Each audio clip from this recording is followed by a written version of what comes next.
جیسا کہ میں نے عرض کیا تھا، سورہ بقرہ کے 5ویں رکوع سے اور 14ویں رکوع تک تو مسلسل، بلکہ 15ویں رکوع کی بھی پہلی 2 آیات شامل کرنی ہوں گی۔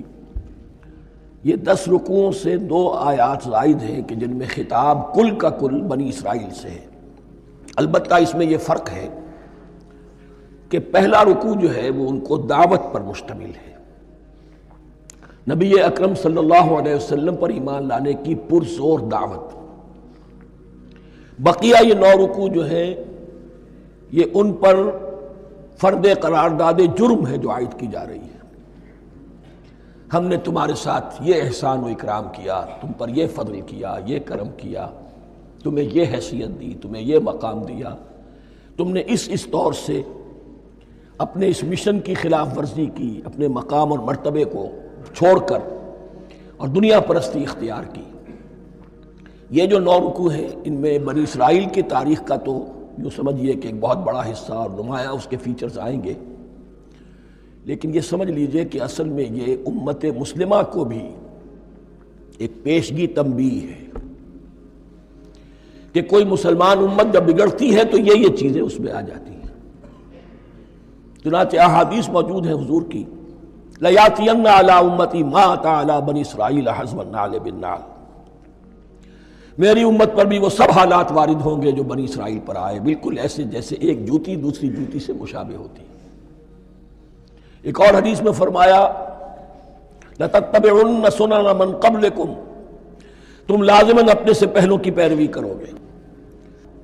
اور اس میں اس حد تک بھی آپ نے وضاحت کر دی کہ اگر وہ سابق امت مسلمہ، سابق امت اگر وہ گوہ کے بل میں گھسی تھی، تم بھی گھسو گے، اور اگر ان میں کوئی بدبخت ایسا اٹھا جس نے اپنی ماں سے زنا کیا تو تم میں سے بھی کوئی شقی ایسا ضرور اٹھے گا جو یہ حرکت کرے گا۔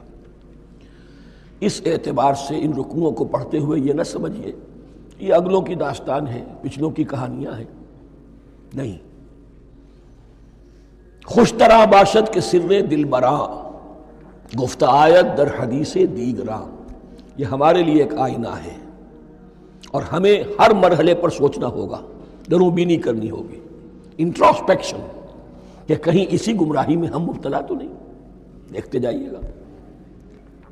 دوسرا نقطہ پہلے سے یہ سمجھ لیجئے، یہ جو 2 آیتیں میں نے 6 رکوع کی تلاوت کی ہیں، بعین ہی یہی 2 آیتیں 15ویں رکوع میں آئیں گی، اور اس کو یوں سمجھیے کہ یہ 2 بریکٹس ہیں۔ 9 رکوعوں کا مضمون ان 2 بریکٹس کے درمیان ہے۔ یہ 2 آیتیں یہاں سے بریکٹ شروع ہو رہی ہیں، وہ 2 آیتیں ان پر بریکٹ ختم ہو رہی ہیں، بعین ہی وہی آیات۔ ایک آیت میں تو شوشے کا بھی فرق نہیں، دوسری آیت میں صرف ترتیب بدلی ہے، مضمون وہی ہے۔ اس کے مابین جو کچھ ہے، اس سے باہر یہ جو 5واں رکوع تھا، اس کے مضامین گویا کہ ضرب کھا رہے ہیں بریکٹ کے اندر کے سارے مضامین سے۔ یہ حساب کا بہت ہی عام فہم سا قاعدہ ہے، بریکٹ کے باہر کوئی رقم لکھی ہوئی ہے جس کے بعد کوئی زبر، کوئی جمع یا تفریق اگر نہیں ہے تو وہ ضرب کھائے گی، بریکٹ کے اندر جتنی بھی ویلیوز ہیں ان کے ساتھ ضرب کھائے گی۔ تو گویا کہ ہر قدم پر حضور پر دعوت، ایمان لانے کی دعوت اس پورے معاملے میں موجود ہے، اس لیے کہ اس میں بعض آیتیں ایسی آ گئی ہیں، ایک زیادہ نمایاں ایک کم نمایاں، جن سے کچھ لوگوں کو بھگالتا ہوا یا کچھ لوگوں نے فتنہ پیدا کیا جان بوجھ کر۔ یہ فتنہ ایک بار پیدا ہوا تھا اکبر کے زمانے میں، دین الہی کی شکل میں، کہ صرف خدا کو مان لینا، آخرت کو مان لینا اور نیک اعمال کرنا نجات کے لیے کافی ہے، کسی رسول پر ایمان لانا ضروری نہیں ہے۔ یہ صوفیاء میں بھی یہ فتنہ بہت بڑے پیمانے پر آیا۔ مسجد مندر ہکڑو نور، مسجد میں اور مندر میں ایک ہی نور ہے، سب مذاہب ایک ہی ہے، سارا فرق جو ہے شریعتوں کا ہے، عبادت کے ظاہری شکل کا ہے، وہ ہے رسولوں سے متعلق۔ رسولوں کو بیچ میں سے نکال دیجئے تو یہ دین الہی رہ جائے گا، اللہ کا دین۔ اتنا بڑا فتنہ تھا کہ جب ہندوستان میں سیاسی اعتبار سے، حکومت کے اعتبار سے مسلمانوں کا اقتدار چوٹی پر تھا، کلائمیکس پر، اکبر اعظم،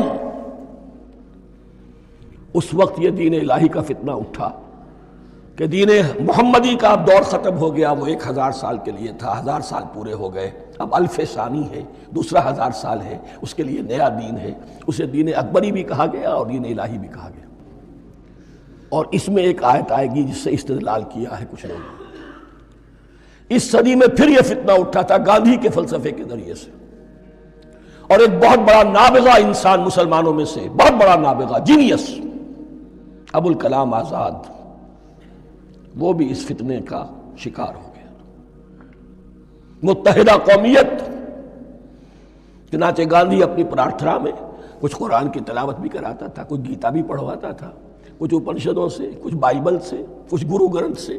معلوم ہو یہ سب ٹھیک ہے، سب ایک ہے، سب لوگوں کو ایک ہونا چاہیے، ایک قوم ہونا چاہیے۔ مذہب تو انفرادی معاملہ ہے، کوئی مسجد میں چلا جائے، کوئی مندر میں چلا جائے، کوئی گردوارے میں چلا جائے، کوئی چرچ میں چلا جائے، کوئی سینیگاگ میں چلا جائے، کیا فرق واقع ہوتا ہے؟ اس کا توڑ یہی ہے کہ سمجھ لیجئے یہ جو 7 آیتیں ہیں 5ویں رکوع کی، یہ ہے بریکٹ کے باہر، اور یہ ضرب کھا رہی ہے مسلسل۔ اس بریکٹوں کے درمیان جتنی بھی مضمون آ رہا ہے وہ سب ان کے تابع ہوگا۔ گویا کہ جہاں تک حضور پر ایمان لانے کا معاملہ ہے وہ انڈرسٹوڈ سمجھا جائے گا، مقدر سمجھا جائے گا ہر مرحلے پر ان 2 بریکٹوں کے مابین۔ اب چلیے بسم اللہ۔ یا بنی اسرائیل اذکروا نعمتی التی انعمت علیکم وانی فضلتکم علی العالمین۔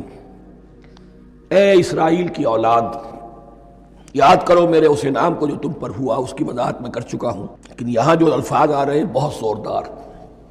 وانی فضلتکم علی العالمین، میں نے تمہیں فضیلت عطا کی تمام جہانوں پر۔